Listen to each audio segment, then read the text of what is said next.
Shalom, salam gereja kepenuhan Kristus. Di video kali ini kita akan sama-sama membahas bagaimana kita sebagai orang percaya menang atas anxiety atau sebuah kecemasan, perasaan takut yang seringkali menghantui orang percaya sampai kehilangan sukacita damai sejahtera, keringat dingin, susah istirahat, susah tidur, dan begitu cemas ini begitu menguasai, ketakutan ini begitu menguasai. Bagaimana kita bisa menang atas anxiety, atas kecemasan, kekhawatiran, dan ketakutan seperti ini? Mari kita simak selengkapnya dalam video ini. Hal yang pertama yang kita perlu pahami benar bahwa saudara yang sudah lahir baru, saudara pribadi saudara berbeda dengan perasaan saudara. Artinya perasaan saudara bukanlah saudara. Saudara adalah seorang yang punya perasaan, dan perasaan itu bisa dikuasai anxiety, kekhawatiran atau ketakutan. Demikian juga pikiran saudara. Saudara adalah seorang pribadi yang punya pikiran, tapi pikiran itu bukanlah saudara. Dan bisa saja pikiran saudara memang pikiran negatif atau sesuatu yang positif atau sesuatu yang benar. Dan kalaupun pikiran jelek yang muncul, perasaan negatif yang muncul, jangan cepat-cepat hakimi saudara bahwa ini nggak rohani, wah saya sudah terlalu berlebihan, saya sudah nggak benar ini, kok anak Tuhan ditaklukkan dengan perasaan ini, kok muncul perasaan yang kayak gini ya, saya kok kadang negatif. Jangan cepat-cepat munculkan rasa bersalah, jangan ikuti itu kalaupun itu muncul, jangan malah tertuduh dan mulai merasa nggak rohani, jangan. Di dalam Alkitab banyak contoh, tokoh-tokoh besar seperti Yeremia pun mengalami kadang depresi, mengalami perasaan yang cemas, takut, penderitaan-penderitaan yang sifatnya di jiwa, di perasaan, di pikirannya. Begitu juga Daud dalam Mazmurnya, seringkali dia juga menyadari keluhan-keluhan itu. Rasul Paulus juga kadang mengalami suatu situasi yang anxiety, sesuatu yang mencemaskan, sesuatu yang menakutkan, mengkhawatirkan. Saudara ingat, kalaupun saudara sedang mengalami kecemasan hari ini, itu hanya perasaanmu, itu hanya ketakutanmu. Engkau tetap adalah anak Allah yang sangat dikasihi. Allah tetap ada di hatimu, karena Injil bicara tentang mengetahui kebenaran.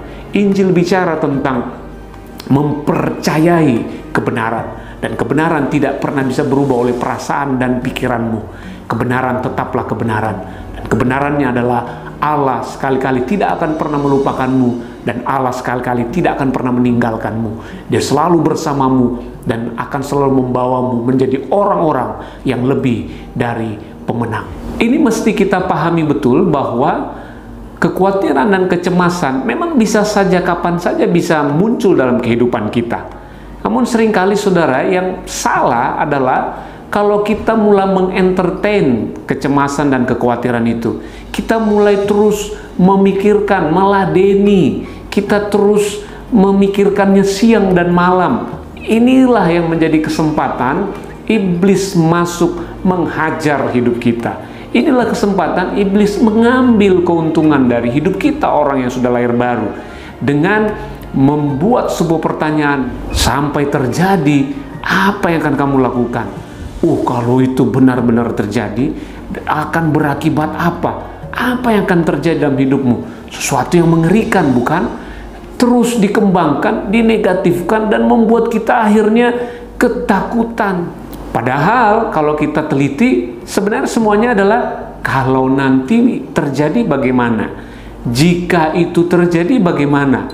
Kalau misalnya ini terjadi bagaimana? Semua kan ternyata masih kalau, masih jika.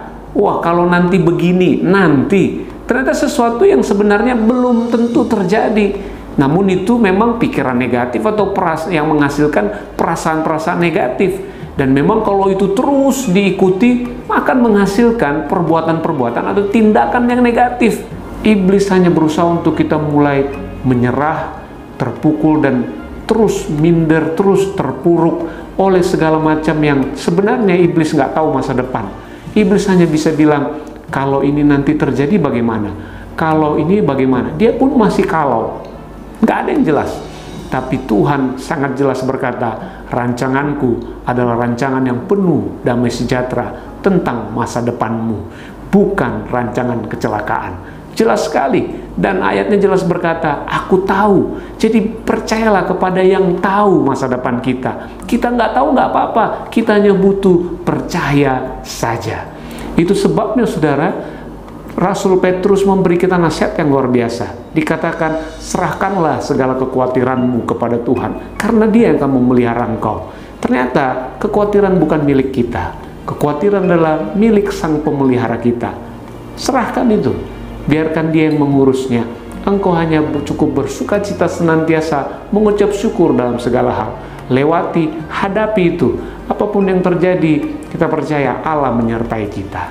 Memang kita nggak mau sampai kita terkena penyakit yang mematikan. Kita juga nggak mau mengalami situasi-situasi terlilit hutang, bangkrut. Kita banyak hal yang memang kita juga nggak mau itu terjadi dalam hidup kita.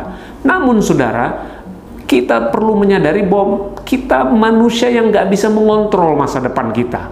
Namun kita percaya sebagai orang percaya bahwa Allah yang mengendalikan masa depan kita. Kalaupun kita harus melewati badai yang besar, sakit penyakit, tantangan, masalah, kita percaya Allah tidak akan pernah meninggalkan kita. Dan Dia tidak pernah merancangkan kita untuk melewati hal-hal yang tidak bisa kita tanggung, hal-hal yang tidak bisa kita mampu hadapi. Pencobaan-pencobaan yang kita alami tidak pernah melebihi kekuatan kita. Karena Allah setia dan adil, Dia selalu bersama dengan kita, siap dengan semua jalan keluarnya. Unlimited supply, solusi yang begitu kreatif, yang begitu banyak, sudah ada juga bersama dengan kita. Karena itu, ketika hal-hal negatif mulai ditaburkan oleh iblis, cukup kau katakan, emang kenapa kalau terjadi? Biasanya ujung-ujungnya hanyalah sebenarnya kita takut mati. Namun kabar baiknya saudara, oleh kematian anak domba Allah, oleh kematian Yesus Kristus Tuhan, kita telah dibebaskan dari seumur hidup kita yang takut akan mati. Sehingga kita bisa berkata bahwa bagiku hidup adalah Kristus, mati adalah keuntungan. Kalau kita sudah ngomong begini saudara, kita sudah percaya ini dengan kuat, maka iblis pun sebenarnya sudah kehabisan cara untuk menakut-nakuti kita.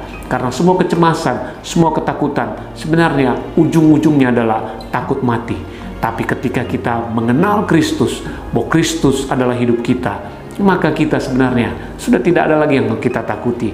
Kita hanya bersyukur setiap hari. Kita sebagai orang yang lebih dari pemenang, mempersiapkan segala sesuatunya. Kalaupun kita harus melewati badai, kita siap. Karena kita tahu Allah Immanuel selalu menyertai kita sampai kesudahan zaman. Sama seperti Messi atau Ronaldo, pemain hebat sepak bola dunia.